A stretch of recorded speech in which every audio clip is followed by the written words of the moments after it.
Видали? Да, блядь, это пиздец, нахуй. Британский журнал сделал из продавца, блядь, Макдональдса мужика. Доня оседлал символ Гренландии. В сети уже назвали обложку журнала жалкой пародией на фото президента России. Еще в далеком 2009 году это фото стало вирусным. Позже потом было вот так. Доня тоже захотел стать крутым мужиком. Ну признайтесь, разве кому-то не хотелось быть когда-то крутым, да? Хотелось. Разница ли в том, что Доня может себе это позволить, и он этого не скрывает?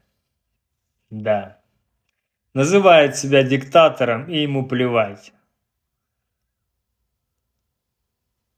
Разыгрался не на шутку, конечно, старикашка. Красавчик, блядь.